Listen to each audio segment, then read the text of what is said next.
This episode of the HoneyDEW is sponsored by Upstart, Skillshare, and MyBookie. More on that later. Let's get into the do. You're watching the HoneyDEW with Ryan Sickler at your mom's house.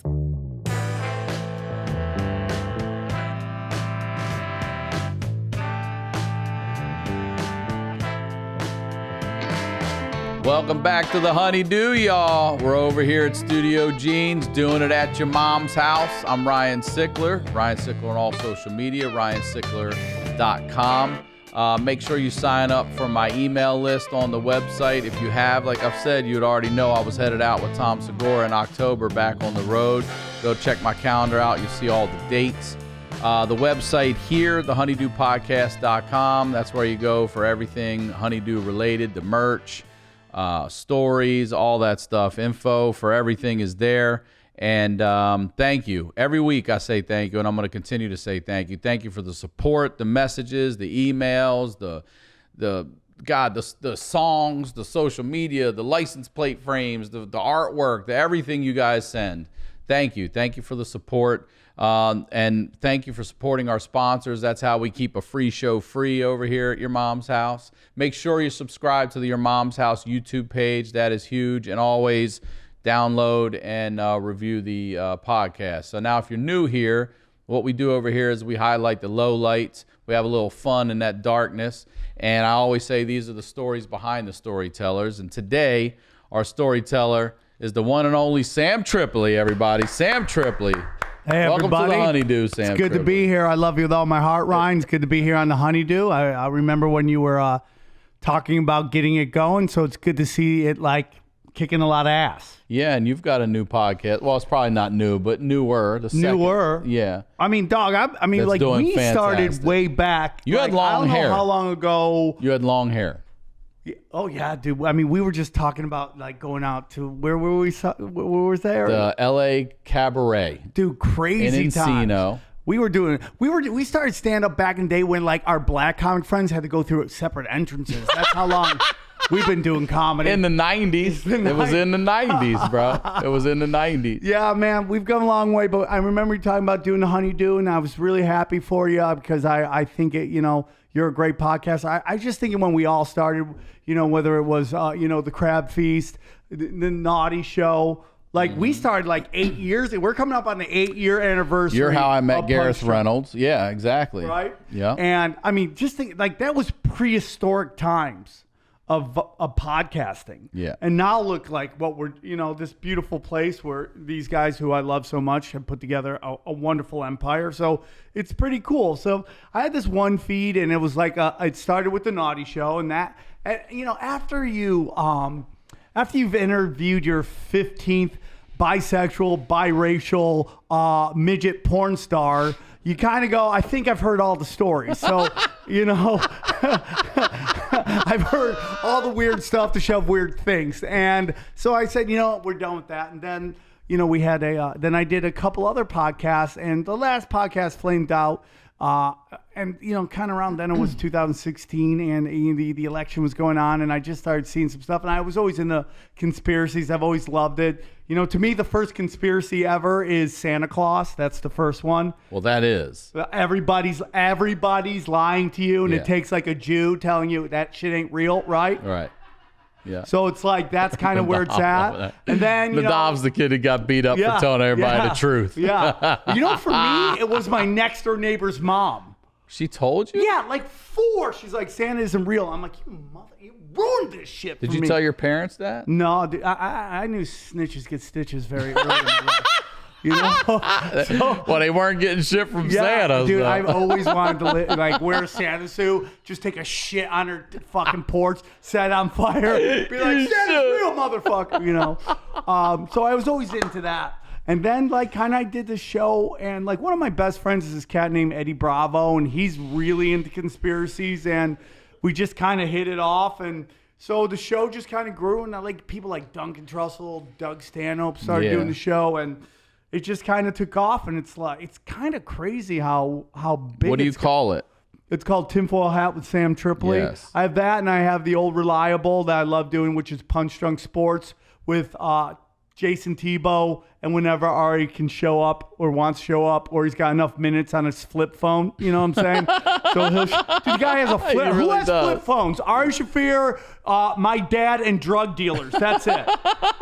Right? Like, how shady is a flip phone guy? Ladies, if a guy's got a flip phone, he's cheating on you. He's not even dating you, but he's already cheating on you. So we do that and we talk sports, and it's like I don't ever see that show ever ending because I just love talking sports. So that's why I always tell people when you're starting a podcast, do a podcast about something you love. Yeah, for real. Because you won't go to work. I mean, the blessings is never going to work. Yeah. Because you're doing something you love doing. That's right. I love talking. Yeah. You're good at it. Really all I want to do. I just did a episode on the CW's Mysteries Uncoded. I saw that. Congrats. Oh, thank you, dude. Thank you. If you want to see, you haven't seen, you like conspiracies, go to cwc.com. Go to Mysteries Decoded, and they got a link, and mine's the Montauk episode, and the episode did really well, and I enjoyed that, but it's nothing like a podcast. Yeah. You just come in, you bang it out 2 hours, like we both do 2 shows a day, when we record, get in, get out, and you just go on with your life. It's a blessing. What's your social media, your website? Everything's at Sam Tripoli. All right. I even jump on early. I mean, it's at Sam Tripoli on Twitter, Instagram, Adult Friend Finder, Grindr, fucking where black people meet, you name it. I just start grabbing it so nobody else gets it, man. I ain't gonna visit it. There's a ghost shell, but I got it, So it's like the crossover. And at samtripoli.com for all my dates.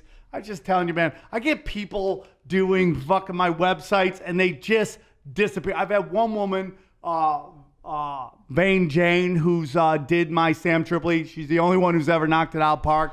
Everybody else, it's like drug dealers, hookers, and web designers are the shadiest motherfuckers. The same people with flip phones, and your dad. They all have flip phones.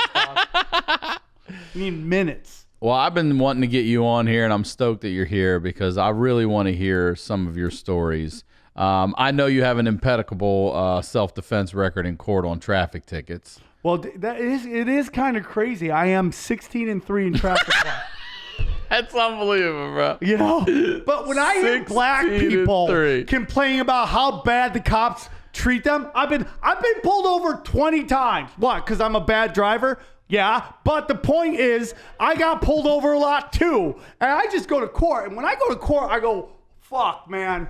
They just give ugly people tickets. You ever go to court? There's no supermodels. There's no Instagram models. It's just ugly motherfuckers. And you're like, what are they saying about me, dude? I don't got good angles? Fuck you. So I make them so they always have to that's my thing. I told you on the last time, I wear suits all the time. You got people showing up in FUBU. Where do they even sell FUBU? I've been in court where I wear FUBU, bro.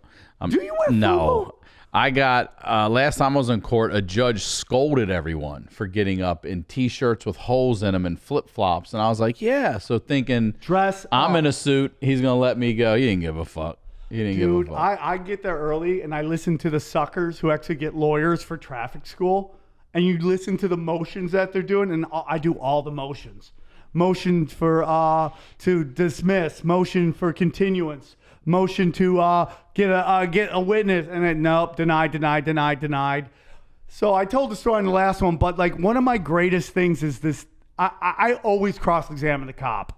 I know. I love that you do this. I set him up strategically. I love that you do this. I didn't even know you could do this. Dude, listen, I'm so serious about this shit. I didn't tell you this. I subpoenaed my girlfriend. Yeah, you've subpoenaed. I sent her a subpoena. I'm like, you got to show up on this day for court. Or you're getting arrested. Or you're getting a failure to appear on your ass. You're showing up. She's like, did you just subpoena me? I'm like, yeah, I did. This shit's real. Okay? Oh, God. So, I subpoenaed this. I'm going to tell 2 stories. I'm going to tell the more recent one with my girlfriend. I subpoenaed her. And what happened is that I was going down the street and I was making a left, but they blocked it off, but they didn't have anything. So you were about to turn into all these traffic horses, that you can't turn into.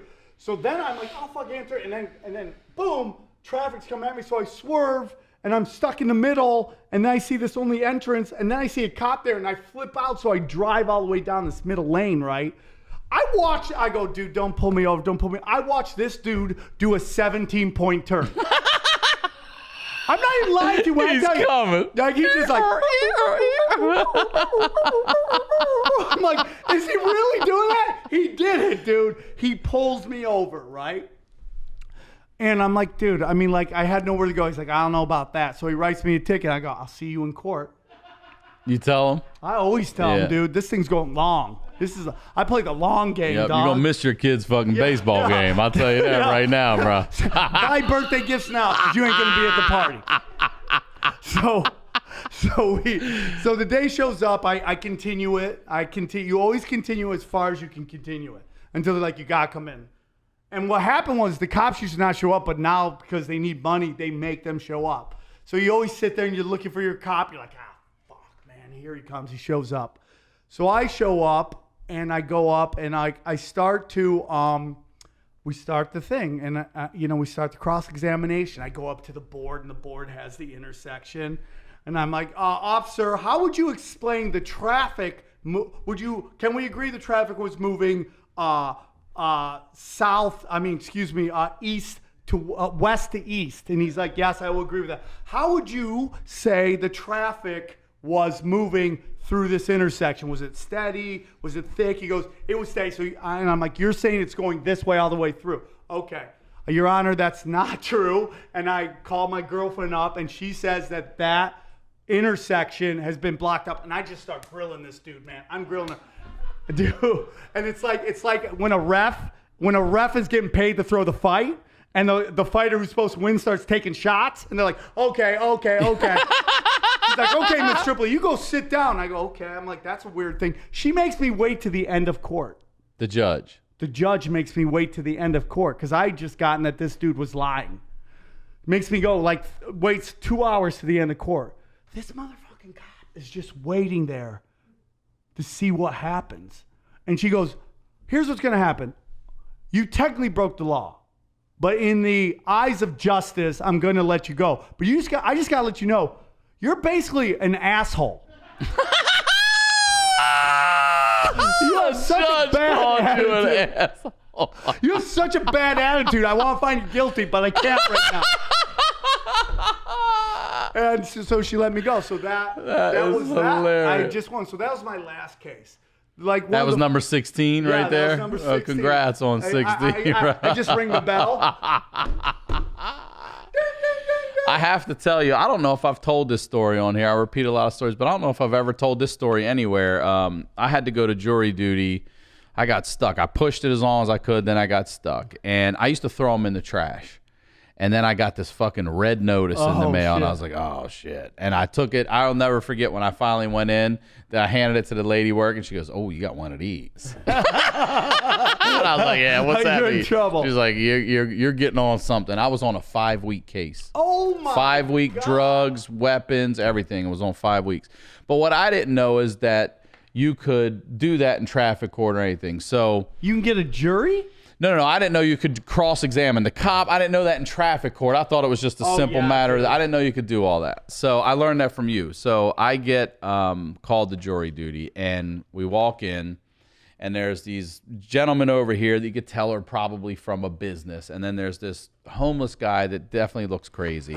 And as we're filing in, he's nodding at all. He's going, the sun, the moon, the truth. The sun, the moon, the truth. And I know... I have a cousin who's crazy. And I was like, he probably listens to tinfoil hat. He probably. And I was like, that shit's coming out. We're going to find out what that sun, the moon, the truth is all about. He's not just throwing it out there random. That shit's going to come into play. Yeah, I don't know when, but that shit's going to come back. Johnny Appleseed over here. So I'm talking to this dude next to me in the jury, and we end up, they get up, and the judge says, look, this should be a very quick case. There's not much evidence. It's a matter of whether you think right or wrong here. But the gist of it is, this homeless, crazy dude is representing himself. And whatever he's doing, whatever you said, that lawyer would stand up, he'd look over, he'd stand up. But whatever they did, he did. Okay? And he would say, like the lady's giving her opening statements, he would go, "I object," and the judge was the most patient. I've had 2 very patient judges. This guy said, "Sir, you can't do that right now. You can, that'll come, but you can't." And he's like, "Okay, all right, you're right." But he kept doing it. He'd be like, "I object." He's like, "Not son, not now. Like, we could do that. We'll get there." So we end up going to lunch. And the guy I'm sitting next to, I'm telling him about the sun, the moon. He's like, "I didn't hear him say it." I go, "He said it." He kept repeating it as a mantra, like as we're walking in. I was like, "That shit's going to come out. I know it is." And what happened really was this place in Santa Monica that houses homeless people, veterans, people that are halfway house, just all kinds of groups of people who need assistance. And it's a live in and play, and they live and work in that building as well, all these people. And basically there's this guy got crazy at the crazy house. And our argument was like, you're mad at this guy for doing what he does where he's supposed to do it? Yeah. And we had a former DA in our jury, and she said, "Look, this lawyer for the company is not very good." She said, "This man is behaving, it's inappropriate, but it's appropriate for where he is. You don't want that out on the street. You don't want that." So she's like, and what I'm guessing is that they get money, they're state funded, they rotate the beds, and if they don't get this guy, because he's been there for 2 years, if they don't get him out of that building, they don't get more money for that next patient that comes in. This is her belief. So then she's saying, like, they say, well, he's allowed to come on the property for food and community, but if he's such a disturbance, why are you letting him on the property at all? It didn't make sense to any of us. Now, the company thought it should be open and shut because he was aggressive toward people at times, but they were coming after him. They really were. So he said he finally got up after lunch. We see him out at lunch, and he's skateboarding. He's probably in his 40s, that leather skin. He's got a long board. He skates by. He's like, "You motherfuckers." And he goes across the street. It's the guys from the house, So we come back from lunch, and the defense goes first, and then it's his chance to get up and cross-examine. Oh, this is get your popcorn. We all couldn't wait. So he would look at each. First of all, he was allowed to select his jurors. He was allowed to let 6, I think, go. So he's going down the line. He's like, "Have you ever gotten free tickets to anything?" He would ask people weird shit, like, because that was his conspiracy. Like, I love and he would go, it. "Did it have a barcode on it?" We're like, "Yeah, all the tickets have barcodes." He's like, "Okay, no, juror number 2 can go." Dude, there's a method to his madness. So he finally goes to me, and he goes, "And where do you live?" And I go, "You don't need to know that." And he goes, "Okay, he can stay." And he moved. I was like, "Yeah, ain't none of your fucking business. You don't need to know where I live. I'm in this court. That's all you need to know." So we come back from lunch, and now it's his turn to get up. And he, like I say, he's cross-examining, and he's gone. He's like, "Oh yeah, well, my sister did drugs, and she ended up sleeping with my stepfather. So that's a whole nother story, but we'll get into that later." And we would be like, "What the fuck's going on?" And the judge is trying to keep him focused. This is like the Adult Swim of the legal system. And this is what I love about conspiracy theorists, because he's definitely one. So he's talking to the one guy up there, and he goes, "You mentioned you're a Mason?" He goes, "I am a Mason." And he goes, what branch or whatever he has. And I mean, he knew so much about Masons. He's like, "What this and what's that and what's your code and what's your arms?" And I was like, holy shit. But it makes sense that guy, a conspiracy guy, would know about. He knew so many. Yeah. So he finally goes, "Ladies and gentlemen, 3 things always come out: the sun, the moon, the truth." I said, "There it is." I looked at that guy. I go, "There it is, bro. I told you it was coming." 3 things always come out: the sun, the moon, the truth. He called it back, and I was laughing so hard. So we have to go back and, think about this. And unanimously, we all wanted to be like, fuck them for doing this to this guy. Like, they thought it was so, but it was a weird thing. It wasn't about, it was, did he break the rules? And we were like, yeah, he did break the rules. Break the rules of the house? Yes, of the place he stayed. He did break the rules. But again, does that supersede the law? They're allowed to kick him out. So we had to say he broke the rules because he did break the rules. One guy, just for consciousness, was like, I'm not going to fucking, I can't put this on my conscience. I'm going to fucking. It's not like the death penalty. It has to be no, it's just, unanimous. but he gets kicked out of this. Okay. So the poor dude now is homeless and he doesn't have a place to stay tonight. But they're telling us if we don't get this decision in by 4 p.m., we got to go the next day. And none of us want to come back. It's a I've never had a one-dayer. So the guy comes in to tell us, and we go, no, we have our decision. He goes, okay, you made it just in time. So we sit down, and they say, guilty. But the business will never know how close they were to not being right. They just thought they were arrogant about it and thought they had I have a couple. But wait, I got to tell you how it ends, because it's not over with him just kidding. Oh, really? He doesn't have a place to stay tonight. So when I do all my paperwork and everything, and I leave the courthouse, I walk out, and face down on the grass, there's my guy, handcuffed with 3 cops standing around him. I go, hey, that's the guy that was just in my case. What happened? He goes, oh, he took his skateboard and he started beating the car, the guy that fucking took him to court. He went over and bashed his windshield and everything. So he's got a place to stay. He's got a place to stay. I said, he ain't crazy after all. He's going to jail. And they're like, he's crazy. I'm like, no, he's got a fucking place to sleep tonight. Or for however long you put him in there. But he took and went right over there and just started fucking that guy's car up. Hey, man, that was my one day. Truth to power, dog. Truth to power. I have a couple comments on that. First of all, I agree with you. Like, he went crazy in a place. You go crazy. That's where he's supposed to be. Why are the cops here? That was my opinion when Fred Willard got busted beating off at the Tiki Bar on Santa Monica, which is an adult bookstore. That's where you go to beat off. He's not beating off near a playground. He's not beating off in a library. He's at the jerk-off place jerking off. Thank you, Fred, for doing it in the right zoned area. Second of all, dude, method your mad. It's like when I went to China and I saw no car accidents. You're like, maybe they're not bad drivers, Asians. Maybe they're so good, we fuck them up. That's right? great. I love we it. play basketball with Magic Johnson, he's passing us. We don't catch the pass. He looks bad. He looks bad. So this guy's out here asking about the moon, the stars, and the truth, and you guys think he's crazy. He's operating on another level, probably in a different simulation or some shit like that, where that argument would work. That's my opinion on that story. That is hilarious. Can I just say one more thing? Yeah, of course. I've been gigging with this dude forever. He is easily one of the funniest dudes out there. You kill all the time. I appreciate that coming from you. And the thing I really like is I like gigging with you because you ever have that person, there's that person that's always on a show once in a while, you're like, I'm not going to have a good set. This guy's here again. You never do that? Like you get a mediocre one, like every time it's this motherfucker. Every time I'm on a show with you, it's always a good show, and I usually do well. And every time I come off stage, you always say the same thing. You're like, bro, what happened? Don't worry, man. You'll get them next time. You always say it to me. It's one of my favorite. I can't wait to close out and walk backstage to have you hug me and say, you'll get them next time. You're a fucking killer, dude. You're a hard dude to follow. There's some people that I don't think get the respect that they do for how hard they can be to follow. You're one of them.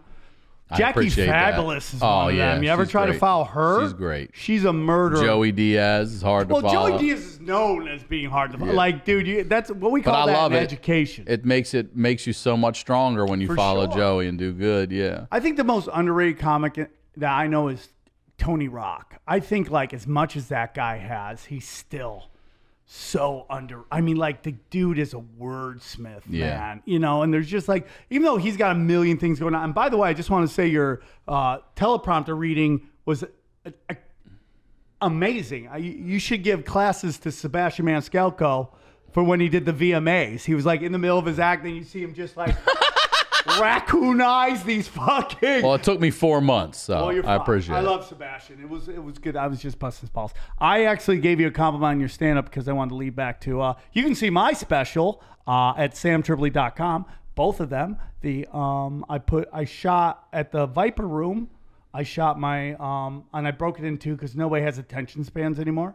So I have one at so one's called Zero Fucks and the other one's called Armageddon.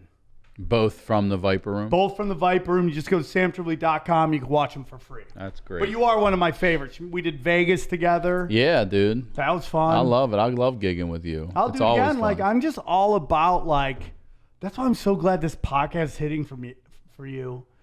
And for me, like, I'm in a different world now with this podcast. You know, I'm at fucking Dodger games and like Mexicans come out and go, hey, dog. I'm like, what? He's like, are you Sam Tripoli? I'm like, depends. Depends. It depends. What do you want him for? Oh, I love your podcast. I'm like, okay, we'll take pictures. But it's kind of weird, man. And here's the weirdest thing about being a conspiracy theorist. It's a very male heavy driven. I would imagine. But the chicks that do show up, smoke shows, dude. Smoke shows. I'm like, why are you here? We all look like we live with our mothers. Why are you here? I just like the podcast. I'm like, oh my God. It's crazy, dude. Well, let's get into some of your stories too, because I know I ask everybody for stories, and yours started with flunking first grade. Dude, I flunked first grade. Now, can I ask you this? Were you held back, or did you straight up flunk first grade? I was held back, but what is the difference? Because you weren't doing well, or age? They felt I wasn't mature enough for the next level. Do you know what you're like, being told you're not mature enough to be a second grader? Like, what am I doing? Eating paste and jerking off? You're not mature enough to What be are we doing here? grade. And just let you know, whatever teacher held me back, I was eating ass in first grade, so I was mature enough as a motherfucker. I was just Armo mature, and you didn't get that shit. You fucking Turk. Oh, my God.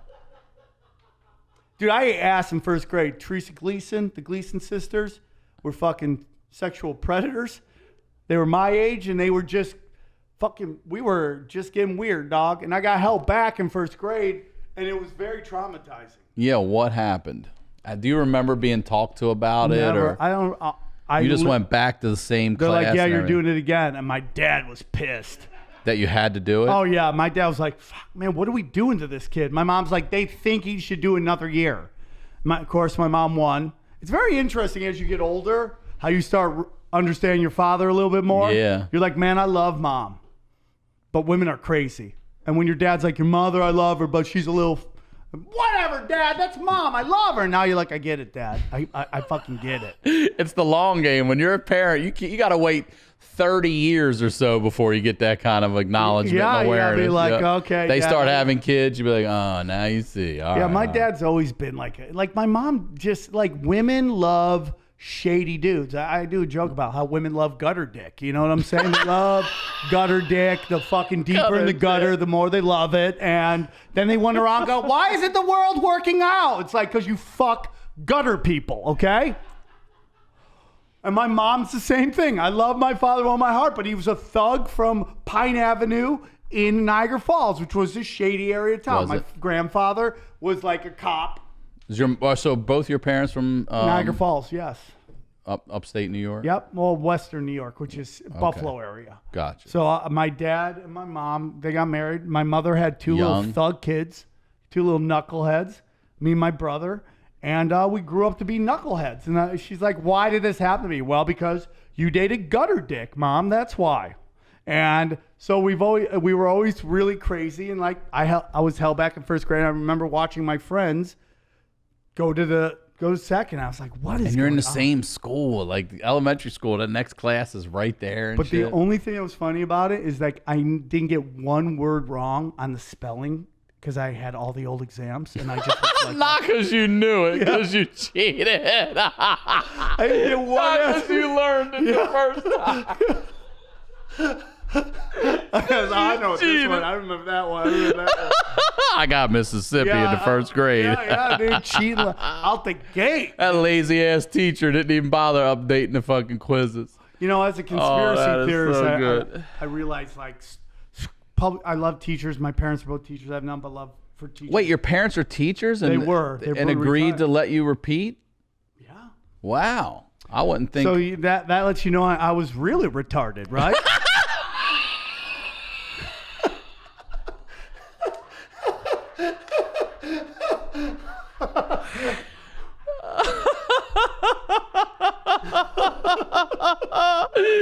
Two teachers under the same roof agreed. Oh, shit. God.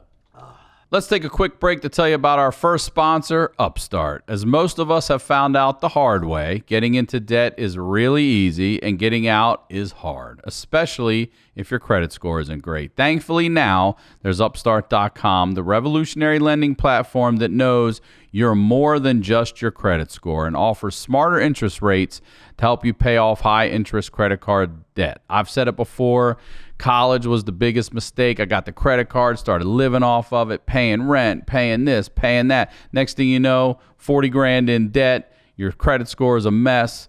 I wish I had something like Upstart back when I was in college. Upstart goes beyond the traditional credit score when assessing your credit worthiness. They actually reward you based on your education and job history in the form of a smarter interest rate. Upstart believes you're more than just your credit score. They believe in you, and they understand that. They make it fast, simple, and easy to check your rate in just a few minutes. And the best part, once the loan is approved and accepted, most people get their funds the very next business day. The next day. Over 300,000 people have used Upstart to pay off credit cards or meet their financial goals. Free yourself from the burden of high-interest credit card debt by consolidating everything into one monthly payment with Upstart. See why Upstart is ranked number one in their category with over 300 businesses on Trustpilot, and hurry to upstart.com/honeydew to find out how low your Upstart rate is. Checking your rate only takes a few minutes and will not affect your credit. That's upstart.com/honeydew.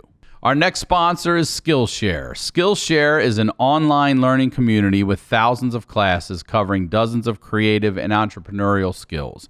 Premium membership gives you unlimited access so you can join the classes and communities that are just right for you. So whether you want to fuel your curiosity, creativity, or even career, Skillshare is the perfect place to keep you learning and thriving. We just had an intern start here today at your mom's house. Got them working on film and video, photography, graphic design, all through Skillshare. You can go right in there, pick your classes, and work right through that portal that way. Skillshare is also incredibly affordable, especially when compared to pricey in-person classes and workshops. An annual subscription is less than $10 a month. Because Skillshare is sponsoring this video, you can sign up with the link in the description. You can get a 2-month free trial. So go check it out. Head over to skl.sh/roosterteeth to get a 2-month free trial. Our next sponsor is MyBookie. At the end of a hard week, it is great to sit down, take some time off, and watch some football. Got game-winning touchdowns on 2-minute drives. There's running backs racing down the sidelines with no one to stop them. Lamar Jackson's making history. There's nothing else like the NFL, and there's no better way to make the games even more exciting than to bet on them. So do the smart thing and go to mybookie.ag. No one gives you more ways to win than they do. MyBookie's got the fastest payouts and better lines than any other sports book. Don't forget, where you're betting is just as important as who you're betting on, and mybookie.ag is the best in the business. It's where I play and where you should too. I wouldn't be telling you guys to bet with them if they weren't the best, all right? Do the smart thing. If you're going to bet this football season, bet with MyBookie. If you're the kind of person that likes to bet a little and win a lot, try a parlay. If all your picks come through, you'll multiply your winnings, and no matter how you bet, the NFL season is the best time of the year. Join now, and MyBookie will double your first deposit. Use promo code HoneyDEW to activate the offer. That's promo code HoneyDEW. Visit mybookie.ag today. You play, you win, you get paid. Now let's get back to the do. So I did, and I went, and it was just like I was never. Were you picked on because you repeated, or do you remember? Not really. So were you driving in 9th grade then? Were you 16 in 9th grade? Yeah, you were the early driver, right? Early driver.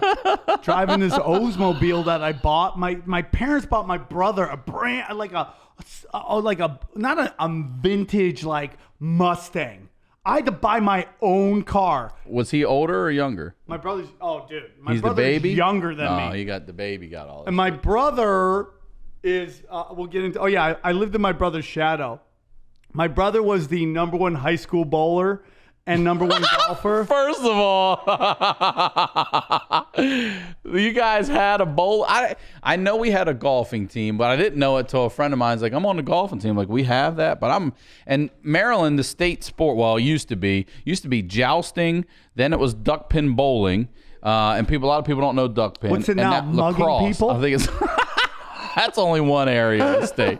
Lacrosse, it's lacrosse, but it may be the official, unofficial, but duck pin is 3. They're smaller balls. Yep, you know duck pin? Yep. Yeah, and then there's, what is it, candle pin or stick in Boston, up in Massachusetts, like that. We call that pussy bowling. Yeah. Okay? So what are you, regular bowling? Yeah. Oh, dude, Okay. I come from a long line of bowlers. Are you a good bowler? Dude. I wish, I have very little regrets in my life. One regret is that I left my parents so early. The other regret. How old were you? I was 18. Right as soon as I graduated, boom, I was off to Ow. Vegas. My father did brainwashing mind games on me. It was like, you should think about moving out of state and dropping Vegas on me all the time. Little did I know he wanted me to go so he could buy a house I could live in so he could write off on his taxes and go gamble every month. That was that was straight up my father's fucking propaganda on me since I was a kid. And it worked because I went to UNLV only because they had an Armenian basketball coach. That's the only reason I ended up going to Vegas. But was there a large Armenian population in your community when you grew up in Buffalo? Well, we're mostly in Niagara Falls where I went to, which was 200 miles, normally a 2.5, 3 and a half hour drive. My mother, 6 hour drive. 6 hour drive. She would drive so slow. And I was talking the other day to my friend about, they were so naive back then. We would be on a 6 hour drive going 200 miles an hour, going 200 miles on this trip.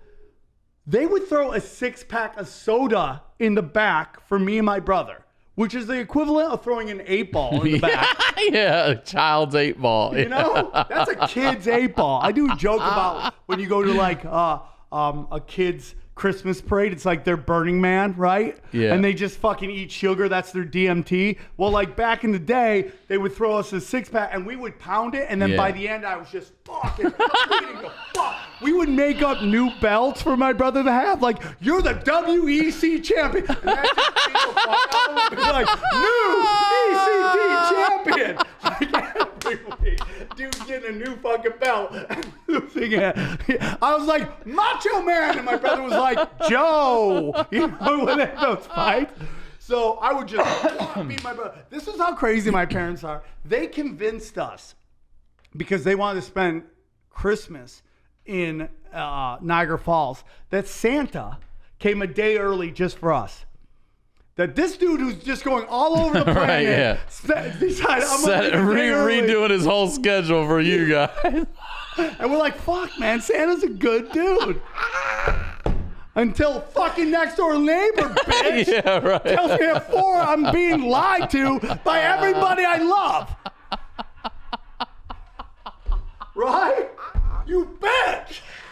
All right, let's go back to your number one bowling brother here. So my brother... He was the best bowler in the state of New York. In high school bowler. My brother was... What age? Soon, all through high school? Out the gate, dude. Out the gate. My grandfather was a great bowler. Okay, back to my regrets, and I'll get into where I'm talking about. I regretted that, leaving my parents. I regretted auditioning for Chelsea lately when the show was about to start and doing jokes about women sleeping their way to the top in front of Chelsea and the guy she fucked for her show, okay? I cost myself $1 million. But I'm so punk rock, I'm like, I'm great. My manager's like, oh, fuck, man. There goes that paycheck. So I did that. And I think another one is that what were we just, my grandfather had a bowling trophy. He picked up the 7-10 split, which is the biggest, hardest thing to pick up. It's the two pins over here. And I fucking, and they just threw it out, dude. And I wish I would have gotten that. I'm at that age now where I'm collecting all the stuff of my grandfather's generation, because I feel like that's slowly disappearing. So I want to, that's what I wish I had. So I come from a very long line of boners and bowlers. I come from a boner. I think we all came from a boner. But Then my father was a bowler in a bowling city. Like Friday night bowling This is like was Kingpin huge here. at Court Lanes. Really? Huge. And what is it? Is it tournaments? Is it Leagues, dude. I mean, leagues. grown men fighting, cheers. Yeah, being thrown. yeah, I'm like, yeah. I need this action, dog. That's all you got. Yeah, I'm just watching like white trash chicks hanging out. One week showing up pregnant, knowing bad decisions went down. I fucking loved it, dude. But my brother was like amazing at it. He would just hang out there. My brother was about 13, 14 years old, hanging out with grown ass men. Kicking their asses. Dude, just lighting people up. My brother at one point could bowl a 300 with both hands. Come on. I'm not lying. That's a strike. For you don't know, that's a strike every single time you roll the ball. And he can do it with his right and his left. Damn. That's water walking where I'm coming from. Right? That's like fucking rock and bowl Jesus, dude. That was my brother. And I lived in his shadow. He's 2 years younger than me. And I lived in my brother's shadow. Because I have one, and we'll get into it, but I have one skill, shit talking. And like, you can't do that in college. There's no, I mean, in high school, you can't, there's nowhere to get that out. Like when you're like that. So I really had nothing. My whole goal in high school, when early on, like 7th, 8th grade, I just wanted to be the first white guy to play for John Thompson at Georgetown. That's all I wanted to do. Yeah, right. Because it was all like deep black players, right? I fell in love with basketball with Patrick Ewing. Like, I mean, he would come in and they would just fucking play like boom, boom, boom, boom, boom, boom, and I loved it. And that's where I fell in love with basketball was Patrick Ewing, man. And so I always wanted to be the first white because he never had even light-skinned brothers on his team. It was all like the fucking deep space black, right? And nothing. I got no chance here. But that's all I wanted to do, and I could never make a basketball team. I always got cut. I always got cut for this cat named Scott Cooper. He's a very nice kid. He was just trying to make it too. No hate, but I just never made it. And I'm very thankful for that because that's the reason why it took me 23 years in comedy to make it to where I feel like I'm at a place where I'm like, okay, this is where I've always wanted to be, and didn't give up because I've never had anybody who ever was like an insider dial me up. You know what I'm saying? Like, oh, here, boom, go. I've never, ever had. I've literally only been the only one to like believe in myself. So I got that. I'm like, fuck this, man. I know I'm good. And so I just had to find the thing that I could do. But I never, ever got down because it didn't work out. I always was like, nah, dude, I got that. I know I'm good. I'm going to keep going. And I'm very thankful. I remember when a cousin of mine had his son got cut from a team, and he's like, oh, man, I just don't want. I'm like, this is the best thing ever to happen. Like, the blessings in my life is I failed really hard. I flunked first grade. I got cut from everything comedically. Like, outside of the Comedy Store, nobody wanted anything to do with me for a very long time. So I got failure early. So, like, I never... Like, when something doesn't work out now, I don't get upset about it. It's like, on to the next one. Okay, they don't like it. The next person will like it. And you just keep going. And, like, those are the blessings in my life, you know? So I learned that very early from getting cut from everything. But my brother was a stud. My father was a great baseball player. My brother was a phenomenal baseball player, you know? And I just... He was just Mr. Athlete. He was white sport Bo Jackson. That's what we called him, the white Bo Jackson. He could dominate white people's sports. And he was great at it. Like bumper pole and shit. Yeah, you name a white sport, foosball, you name it, he could dominate it. And that's just the way. I never clicked like that. That was just not my thing. Are we going to the next topic, or am I bringing up the next thing? Okay. We're just talking. Oh, okay. I wasn't sure what we're doing. So I had a crazy dad, and I love my father with all my heart. I learned so much from him. Both. Are your parents good still and bad. together? No. No. Well, how old were they when you divorced? Ride or die until the day my brother went to ASU, and then as soon as that gate closed and he was on the flight, my mom's like, "Fuck you, get a ride home," and fucking left.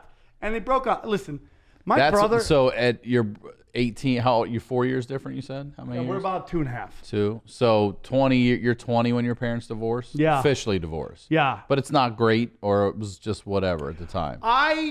Listen, I very much made sure I didn't get involved in the divorce because I didn't want to learn about how my dad, now I realize is human, but back then might not have been the best of my mother. So I didn't want to learn anything about that. Whereas my brother dove right in and it affected his relationship with my father. And I love them both, and they're both in my life. But I didn't want to get in the middle of that because I didn't want to know what my dad did. And now I realize my dad was from that generation who had to get married right out the gate. Like if you weren't married by 21, you were considered a faggot, right? That's pretty much it. You were like, dude, you're sucking everybody's dick. Why aren't you married? And my dad wasn't like that. He got married very early, and he fucking, I don't think that's what he wanted. And I think it affected in the long run. But I learned stuff from my dad. A big thing I learned from my father, which he didn't tell me, but I watched him, was like, if you're going to break the rules, you have to be the nicest person in the world. Because eventually when you break the rules, you're going to get caught. And at that moment, how you treated people will determine how they treat you. That's right. And we could see it in comedy. There's some people who get caught stealing jokes. And if they're an asshole, dude, you are done. The hyenas are coming. But if you're a nice guy, everyone's like, hey, dude, he's not perfect. He made a mistake. He's a nice guy. Don't let it happen again. Let's all move on. And you're allowed back in the group. I learned that very early. You got to break rules, man. You got to break rules. Yeah. The rules are set. But you don't have to be an asshole. You don't have to be. I don't understand asshole comics. Yeah. I just don't understand asshole people. Yeah, I don't either. You don't have to be an asshole. You don't have to be an asshole. You know, there's some people who are like super successful, like Chris D'Elia. He treats everybody so nice. Yeah, he's great. The guy doesn't have to. Right. No. But he's the nicest dude to everybody. Yeah. It's like, why would you want to be that? Why would you want to be in the ha-ha business and be an asshole? Right. You're supposed to be laughing and having a good time. You want to be an asshole. I mean, I remember coming to LA. I just see motherfuckers mistake being funny on stage for being a tough guy. They get off stage showing attitude to everybody. I'm like, I'm going to break this dude's face right now, and then he'll never tell a joke again. And it's like, why do that? I learned that very early, man. It's like, I watch people. I remember being in conversation with a couple comics and managers and being completely marginalized because of my resume. And I'm like, I'm never going to do that to anybody. Like, everybody has a dream. And sometimes how I treated people when they were running around open mics is the only reason I worked. Because they later got shit going on, going, hey, dude, I got something for you. You were always very nice to me. People are people, dude. And we're dealing with dreams. I really hate when bookers talk to comics like they have something to offer to this thing. You got a position, dude. And, you know, there's some nice bookers out there. But, you know, some of these guys talk to comics like, dude, you aren't the product. If we walk away, this thing collapses. Yeah. Be nice. If there's no one to book, if we all go away. Yeah. It's like there's no reason, like, especially when you're dealing with people's dreams. Like, I always get asked to judge comedy club shows, and I hate it. I hate it. You know? Because you're like, you got to tell somebody, oh, dude, your dream isn't going to happen. And, like, that's not my thing. Because it's not me to tell you, like, your dream. And I also tell people, it's like, sometimes the goalpost changes. And at some point, you realize there is no goal line. The only goal line is, like, when you take your last breath, where you're like, I fucking made the world a better place. I treated people around me. Like, when I leave, people are going to miss me. That's the only thing you have. All the money in the fucking world. None of it matters. You can't bribe death. Nope. That day is coming. And when you take your last breath, I mean. I say all the time, too, all the death I've been through, no matter how much money I had or didn't have, it wouldn't have made any of that feel any better. None of it. Yep. People don't fucking remember you. I've heard people say, like, when you die, nobody's going to be like, man, he had a great couch. You know what I mean? Nobody gives a fuck about that shit. Who said the quote? It was great, and I can't remember. Some famous said, people would stop caring what people think about them if they knew how little people thought about them after they died. You know, meaning like their accomplishments. Right. Like, nobody ever's like, oh, that director, blah, blah, blah. Most of the time it's like, dude, that guy started a homeless shelter. That guy, that's when they talk about you. Right. They don't talk about this amazing movie or these, it's like nobody does. Like, like all the great movies of the 70s, you bring them up to kids today, they don't know anything about it. And that was the golden era of movies. Yeah. Nobody gives a shit. But there's people who talk about like fucking, oh, this guy helped homeless people. This people, you know, it's like that's what really matters, getting out of your own way. So when, you know, my parents got divorced much later, but I had friends of mine who got divorced very early. They were that first wave of divorce. Are they the ones that also got married early, like pretty quick out of college and stuff? One of my friends did. They all got married. I'm the only one who didn't. I think they might have got married early, but if it affected them, and because it wasn't the norm that it is now. Like everyone's parents get divorced. You're like, yeah, it happens, and then it was fresh, right? And it was raw, and it was real, and it affected them, and therefore it affected me because they were my best friends, right. And it hardened some dudes, and some dudes got really nasty. So we stopped physically fighting with each other. And we started verbally annihilating each other. And we would go to this one pizza place called Pontillo's. And I used to work at Pontillo's. But now, are we in Vegas or are we in upstate New York? Okay. Pontillo's. I once got a $100 tip from a guy just drunk. Gave me a pizza, gave me $100, and I was like, damn, I'm winning, you know? So we would sit in this booth. And whoever had the seat all the way in got lit the fuck up. The guy that can't get out. Yeah, the guy who can't get out. And dude, it was just like, it was like John Wicking. Everybody's John Wicking each other at this point. We're just all just unloading everything. But it taught you something. And it's like so funny. If you ever listen to Theo Baum, he talks about how he hated his life when he was a kid, so he made stories up. Now you see he's a master of that on stage. Yeah. So I became this verbal assassin, like just cutting people. And I remember when I leave high school and go to college, I joined this fraternity, and just out of nowhere, dude, people would say something. They call it the Tripoli low blow, where I just kneecap motherfuckers. They'd be like, you can tell it's Tripoli by the trail of dead, right? So that's what I did, and which is very interesting because it leads into stand-up. Yeah. So the first day of my life, I ever knew you could do 2 sets of one day. I didn't think you could do that. You didn't even know you could do that. I didn't even know that. Yeah. So one day, I remember hearing that one time, too. After a few months in, somebody's like, oh, I did 2 sets. And I was like, wait, what? You can do that? Yeah, you can do that? Yeah. You can go up twice? Yeah. So the first time I go up I performed at the University of Nevada 3 times. Each time, I deep-throated a dog's dick. I just... I'm just bombing on stage, dude. Bombing. So I do this set and I just bomb, man. I just bomb at the school and I'm just fucking feeling. And I'm going to school there and I bombed in my own school. So my friend comes up and he's like, don't worry about it, dude. There's another open mic over here tonight that's played against Sam's. You go up, you're going to fucking do stand-up. I go, oh, you can go up twice? He's like, yeah, dude. They do. New York City, they go up 5 times. I'm like, oh, fuck, I got to get up more. So I show up and I'm doing stand-up, right? And and then this fucking mechanic walks up with jacked teeth. And it's the first time I get heckled. And he's heckling you? He's heckling me. And I light this dude up. And it was like that moment where Neo realized he's the one where he's like, zing, zing, zing. And I'm like, oh, fuck, this is what I do. Zing. And for 5 minutes, I'm just destroying this guy. And it's like, it's crazy how when you're a kid, what traumatized you as a kid is what you use as a weapon as you're older. It came right back, made it a strength. Yeah. That's fucking great. It's weird. Yeah. So it's like it all makes sense eventually. Eventually, it all makes sense. It all makes sense. Yeah. It makes no sense at all, and it all makes fucking sense. Like as a kid, when you have a kid, you gotta everything is like a minefield. Like high school's a minefield. And like you're just walking through this minefield and boom, and now all of a sudden that's a limp for the rest of your life. Yeah, right. That you're fucking dealing with, right? And yeah. It's always coming up. So that could either be a limp or that could be your cool walk that you lose later on to, like I didn't get any chicks in high school. I got none. When did you lose your virginity? I dated one girl for a week. How old were you when you lost your virginity? 17. Right out of high school? To Lisa Woods. Oh, that was Lisa. Shout out Lisa Woods. You know you're out there. Just killing it. She just walked out. She went to another school called Homer. And Homer and Cortland are the same city, but they just decided to break it up in half. Yet they never talk to each other. And it was very weird.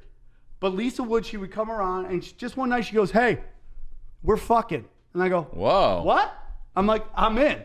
And I lost my virginity to Nina Peoples in a dance party machine. Do you remember that I show? do remember that show. The Asian chick's like, all right, we just got dancing on. I'm like, yeah, we're dancing, dog. I lasted 3 strokes in and out, called it a day, thanked her, took some pictures. We're fucking doing Polaroids and shit. Lisa Wood, you out there? I love you, girl. So I didn't get any. I had one girlfriend in high school. And I jerked off on her tits once, and that was the end of the relationship. That was it. Yeah, that was it. Shannon Main was the only girl I ever dated.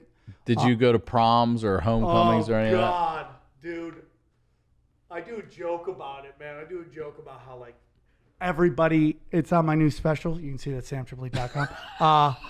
He's like, you know, how everyone's like, it's the worst time ever to be alive. I'm like, there's way worse, you know? You remember when the asteroid hit the planet, killed the dinosaurs? That was pretty shitty. When Hitler just stormed through Europe, that was pretty fucked up. I'm like, when my prom date left me at prom and went home and fucked the 10th grader, you guys remember that?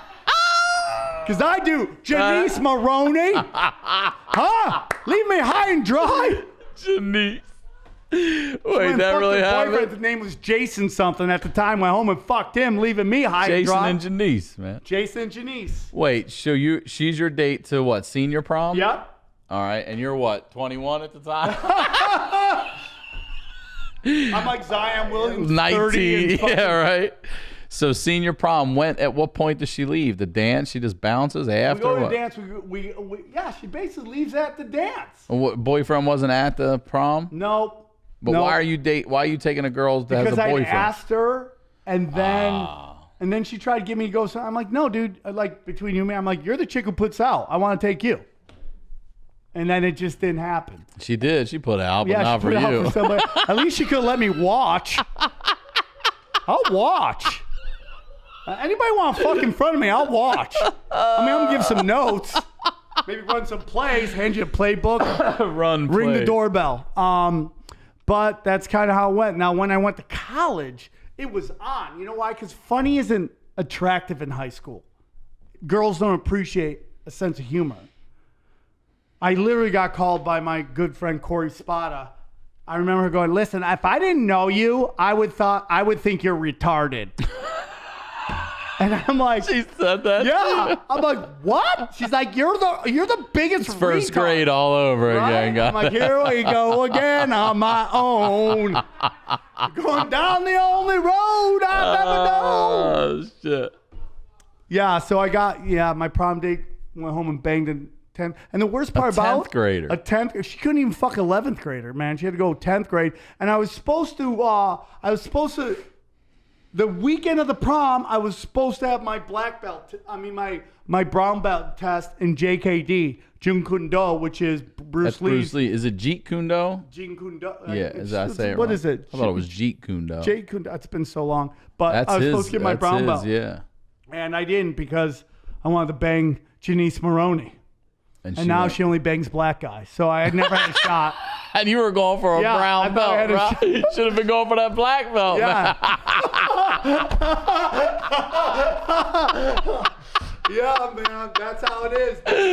But I come from a long line of guys who likes to bang black chicks. Like, that's our thing. My dad right now is dating a woman who used to dance on Soul Train. Oh, yeah? Yeah, dude. She always talks about it, too. She's like, I did a funky chicken. That's great. So my brother only dates black strippers. My brother, who's the greatest high school bowler of all time, now flips strip bars. What do you mean flips them? He goes in and improves them, remodels them? Yeah, he's like the guy from television who goes in and flips. He goes in, okay, fatty, you're fired. Fatty, you're fired. Fatty, you're fired. Turns it around, gets him going. He's kind of like the Hulk. He comes in, solves a crime, and then leaves town. Yeah, all right. The old Hulk. Before he was a monster. You wouldn't like me when I'm horny. Remember that shit? You were a kid. Oh, man, you couldn't wait for those eyes. Like, oh, here he goes. Hurt his hand. He hurt his hand. There was no pause in it. Hurry up, get in here. He just hurt himself. I love how he's like this tiny guy and then this big guy, but the pants still fit. Always. And they always went back on, too. He was never naked. When he went back, his shirt was back on. Big green dick hanging out. That would just solve crimes right there. You're like, dude, there's a giant angry guy with the biggest green dick I've ever seen. A deaf green dude.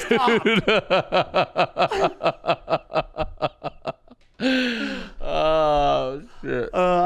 So anyways, there was one black family in my entire city. Okay. And they were called the Handys, the Handy family. And they were wonderful people.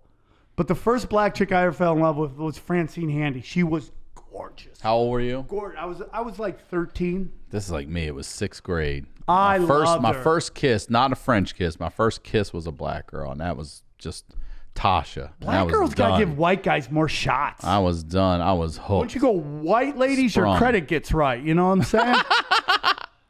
So I love her. I mean, she was gorgeous. Tiny waist, giant black tits, deep space black. That's how I love it. I either want deep space black or like too much almond milk in your coffee. That's that's why I love. I love it. I love it. I love it. But back in the day, we were seeing the beginning of interracial dating that never happened. And listen, man, if you go watch a porno from the 80s and you see some white chick banging a black guy, just know that chick is a freedom fighter, okay? She's running a revolution because that bitch ain't welcome back home, okay? Wherever she's living, she had to move somewhere else because that shit wasn't allowed back then. That was some very progressive shit. So back in the day, I used to take karate and shit like this. And there was always people popping off, and I never, I was always. Did you ever use it? You ever have to use it? I mean, I got a couple fights, but I wasn't really like, I'd like, dude, even this day, like I take Krav Maga now. I just take it from this fucking Israeli dude who's been taking it since he was 4. And like, dude, I love it, dude. I love it. But at the end of the day, I'd rather just run, or I'm 46. Why am I fighting with people? Right, yeah. You ever see your friends together? Like, you're 40, bro. Yeah, you we can't don't be fighting do this in your anymore. 40s. Yeah. You'll pull a muscle just fucking tensing up to fight. So this guy, Dan Garrett is his name, dude. And he's one of the most interesting dudes ever because his parents were biracial, right? And dude, this kid was in 8th grade, Dan Garrett. And he was beating the fuck out of senior linemen on the football team. Damn, in 8th grade? In 8th grade. I remember Was he a little guy that had really good technique, or was he also big? He was a big dude for 8. Yeah. But he wasn't bigger. Right, than the lineman. And yeah. dude, I was watching him just knocking out motherfuckers. So one day, there's this big fight at Drex Subs, right? There's this big fight at the sub place. And everybody's fighting. And I'm just trying to stop fights. But Dan's in red line zone. And he's just grabbing dudes and knocking dudes out, right? Dude, he grabs me and he's like, boom. And I'm like, today I say goodbye, right? Today I meet the angel of death. I remember, like, I was like 17 and my life flashed in front. It was 30 seconds of life just flashed in front of me. I had no highlights, by the way. I hadn't fucked 13. anybody. I got cut from everything. I got cut from everything. Dan's a senior. I'm getting, and dude, my life flashes. It's just white noise at this point. I've achieved nothing, dude. And he looks back and he's just like, nah. And I go,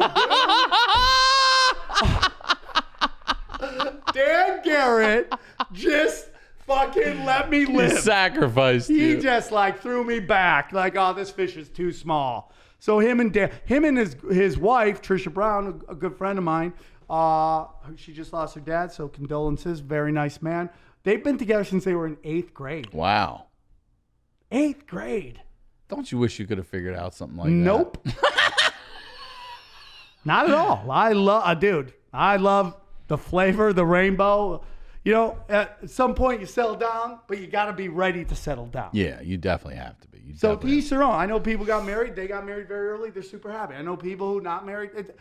There's no one rule. You'll know your rule when you're happy. You create what you want for yourself. That's it. For sure, for sure. So my whole life has been kind of chaotic, and I almost got killed that first time. Stand-up has always been, like, here's the thing about me. How long you been doing stand-up? 99. I started 20 in years. 93. 20 years. The first 5 years. I don't count the first. I did it for like 3 or 4 months in Baltimore, but then I was 7 years off. I did it at 20. Didn't start it again until I was 27. I did 6 years in L.A. I mean, in Vegas. And then I moved to L.A. and, but people got to understand something. Like when we started in Vegas, we weren't allowed to play the comedy clubs. The local clubs wouldn't let us play because we were too raw. And they were flying in like very new comics to do MC. So they were flying in from LA. Now it's a wonderful scene, Vegas. There's so many clubs out there and they have locals Got opening. a Cellar there now, yeah. Cellar, Jimmy Kimmel. Yep. The LA Comedy Club is one of my favorites. They got that Dirty at 12:30. Laugh Factory's out there. I mean, like it's a wonderful comedy town now. But when the godfather of Las Vegas comedy is Doug Stanhope. Doug Stanhope started it. And then I was the next generation. It was me and Joe Coy. And then now it's where it's at. Like when I started doing comedy, there was one open mic every other day. And I said, fuck, so what we would do back before there was even the internet and there's flyers and shit, we would start our own shows and we'd go into the worst bars. We'd be like, what's your worst day? Give us it. And we'd do stand up on that day. And that's how we'd get time. And so I never played comedy clubs really up until the last week I was in LA. Okay. In Vegas. It was the first time I played comedy club. I start showcasing at the Comedy Store because I'm told that's what you're supposed to do. I didn't even know that. So we start showcasing. I got a standing O one time, and Mitzi's like, he's rude. He's disgusting. I'm like, ugh. I killed so hard that they made me a new category, showcase regular. I was able to showcase anytime the industry wanted to see me. So one day, this is Mitzi. Like Mitzi, this is why people love Mitzi. She saw shit. Nobody bats 1,000, but she saw shit. She did.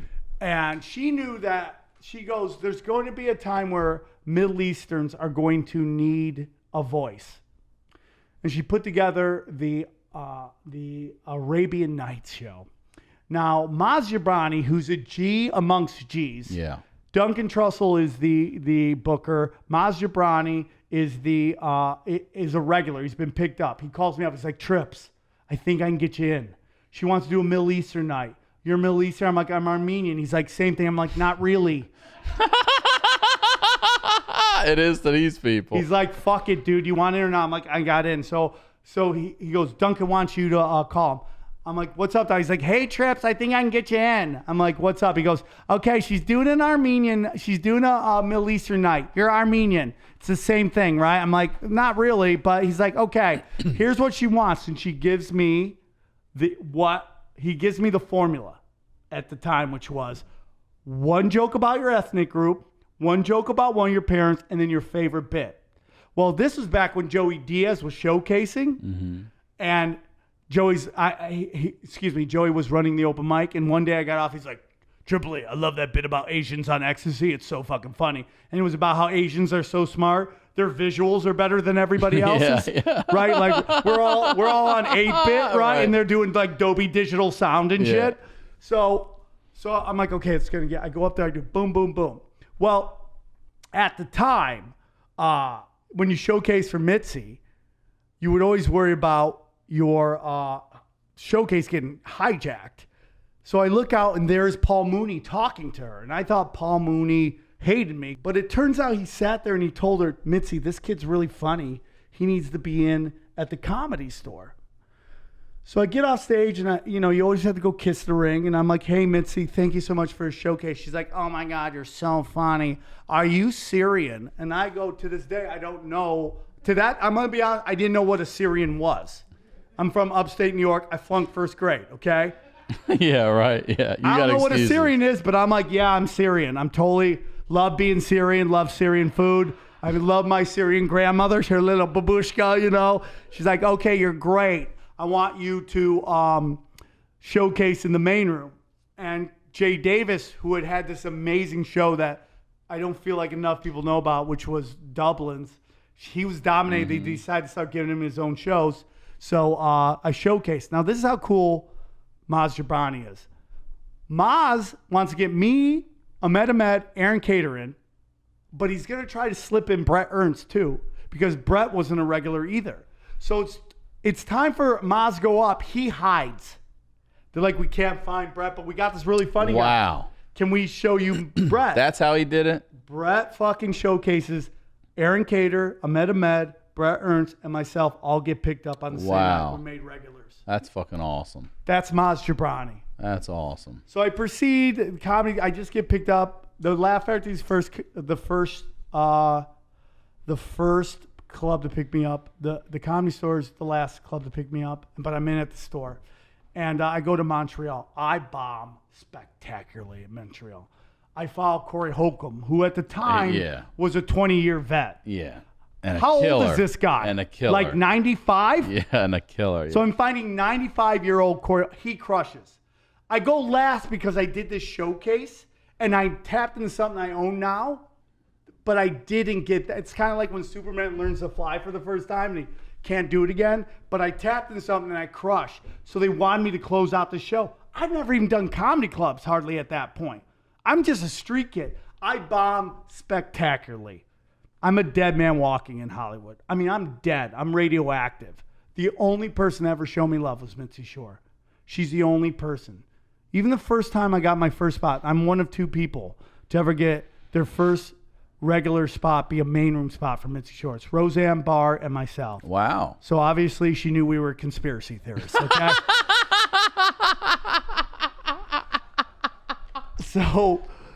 So I remember following what's his name? Roger Rabbit. Charles Fleischer. Now Fleischer was a remnant from the older time, and he was doing like an hour on stage just to prove a point. And I didn't know how hard he was to follow. I went up there, man, and when I tell you I bombed, I mean I bombed. And I'm like, well, so much for ever being a regular here. I bombed. I was like, well, it's nice knowing everybody. I'll see you soon. I hope it works out. I get a call. She wants you to go up again. And that's why I knew the store was different. And I say this to everybody. I believe this in all my heart. It is the Comedy Store versus everyone. Yeah. When it comes to saving comedy in terms of political correctness. Like, dude, you do you. You better be fucking funny at it. That's right. But whatever you do, you fucking do it. Yeah. And he fucking, and dude, I've never to this day, one night I was so drunk on stage on New Year's Eve, I walked 300 people. Wow. That's the room. Yeah. She banned me for 2 days. And had me fucking back. Dude, the funniest thing, I watched a blowjob competition happen at the Comedy Store about 12 years ago. It was like, who had a bigger dick, Ari Shaffir or Dan Madonis? And this porn star was there, and she's blowing both of them. And Dan Madonis lost the big dick competition, and he got banned for 2 days. 2 days. You're like, you're banned for the weekend. Get the fuck out of here, little dick motherfucker. Dude, I love you so much. Thank you for coming on here. I said a couple words here, but you know, it is what it is. You said a lot of words here. One more time, please promote whatever you'd like. I would like to promote my special called Zero Fucks and Armageddon. They're available at samtripoli.com. I love being here. Ryan, I could not be more happy for you. You deserve everything you got. And I'm excited to see where this takes you, because people don't understand. I tell people all the time, I'm like, work on your stand-up, work on your podcast and YouTube. Because if you blow that up, you can get all the stand-up you want. And comics get sad, but I go, like, dude, you see these people on YouTube. What makes them so great? They just do it. Nobody's life got worse because they worked on their internet. Right. So seeing you blowing up, I hope it goes. You deserve all of it, dude. Thank you, brother. I love you to death. I love you too, man. My band? Well, we'll see.